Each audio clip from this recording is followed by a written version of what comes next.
Airsoft GI TV. It has been a long time since we have done a Top Tech challenge, and we have a really cool one for you here today. This is a compression test challenge. We have given two of our techs the exact same guns with the exact same aftermarket springs and given them different, well, let them chose actually, different compression components to see who can maximize the potential of that spring. Before we get into the details about our tech challenge, let's meet our technicians. In the first corner, we have Aaron, the Rockstar Mora. He is in a rock band and he plays the bass, something I could never do, but I really wish I could. Aaron has been teching airsoft guns for about 3 to 4 years now, and his compression components that he decided to go with consist mostly of Systema and modify parts. Now, each tech had a budget of $60, so they couldn't just buy everything. So Aaron has carefully selected some Systema and modify parts because those are the parts he's most familiar with, which is very interesting because his opponent, Spencer, the Bicep Wessels, has chosen mostly Magic Box parts for his build. So it'll be an interesting shootout between Systema Modify versus Magic Box. Now, Spencer has a little more tech experience than Aaron does, and his bench max is about 350 pounds. Also, something that I can't do, but I really wish I could. Now, enough about Spencer's body. Let's get into the details of the competition.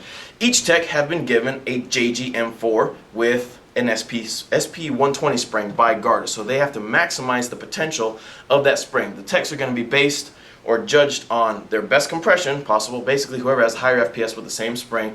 They're going to be judged on time. They have a 1-hour time limit to complete their build, and they're also going to be judged on consistency. So whoever can get the most consistent and highest shooting gun with the same spring and different compression parts is going to win this challenge, and they had a budget of $60. So now that we know who our techs are and you know what the challenge is, let's get into the build.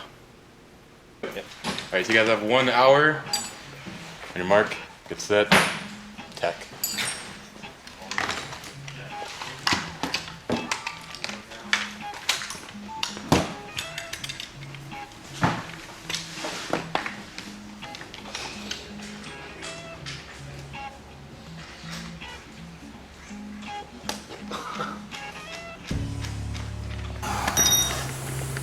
The bearings don't fit inside the piston. It's a little bit smaller than normal. So, here's the other shit.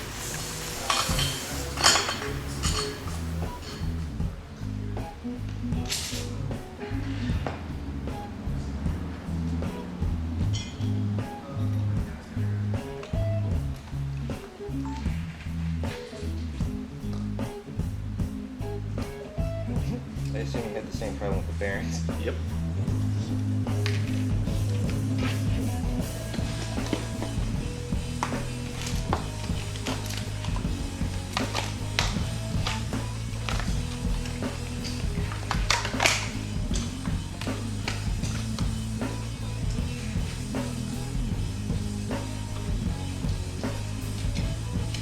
Now, what are you using right now in the part? It's a Suzuki brand silicone.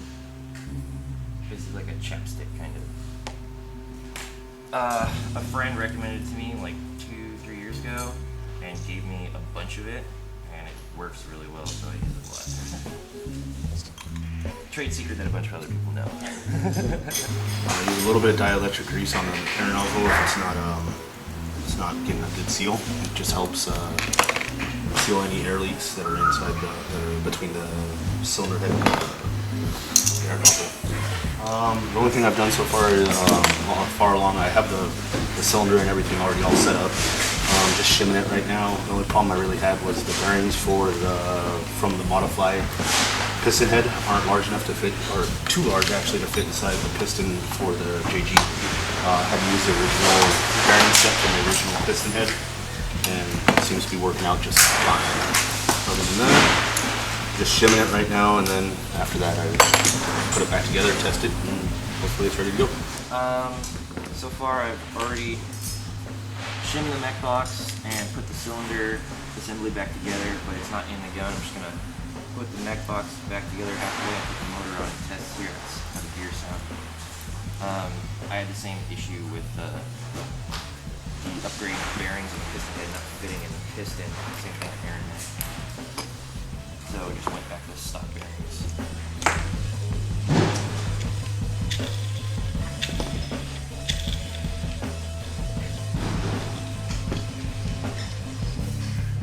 No, electrical. Uh-oh. See the motor, or changing the motor height, depending on what the gears sound like. Sometimes there's a high pitch where you can tell if the gears are straining or the motor is straining. Sometimes it's just because of the spring, sometimes it's because the gears are shift too tight or shift too loose. The mesh on the pinion gear and the bevel gear is very good. I'm just closing up the mech box right now. So other than that, you have all the parts in, you're almost good to go? Yes. Alright. Basically, I have everything back together in the gun, have it in the lower. Just want to test motor height again before I finish it up. I still got to put the bucking on the barrel, and then I'll pretty much be done.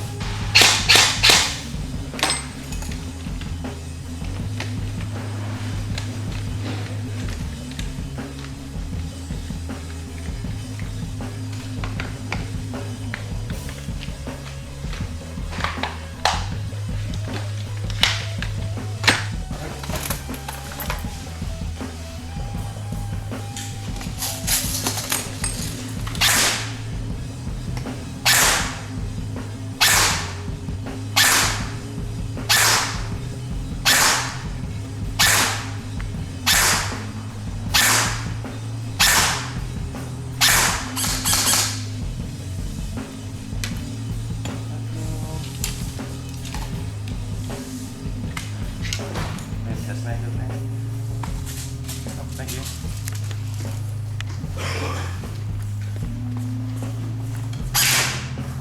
.443, .44,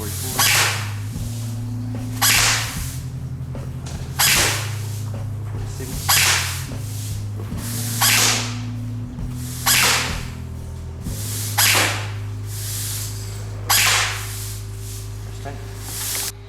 Wow, that was a really interesting Top Tech challenge. We're really able to showcase the difference between the Systema and modified build versus the Magic Box build, and Spencer blew Aaron out of the water by over 30 FPS with an average FPS of 444.3 versus Aaron's 412.6. Additionally, Spencer's build was much more consistent than Aaron's with a range of 443 between 443 and 446 versus Aaron's 411 and 415. So this is how the scoring is going to work. Each tech is going to get a point for finishing their build in the allotted time. Spencer gets an additional point for having better compression. Remember, they had the same spring and the same gun, but he was able to achieve a much higher FPS. Additionally, Spencer gets another point for having a more consistent gun with a smaller range of FPS. So Spencer beats out Aaron in this Top Tech challenge. Stay tuned to Airsoft GI TV. We plan on doing a lot more Top Tech challenges in the near future. My name is Tim. Thanks for watching GI TV.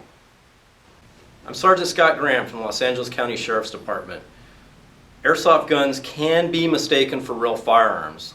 Always carry them in the appropriate container and never take them out in public. I just saved a bunch of money with the savings trifecta. I wonder how many BBs I can get with the money I saved.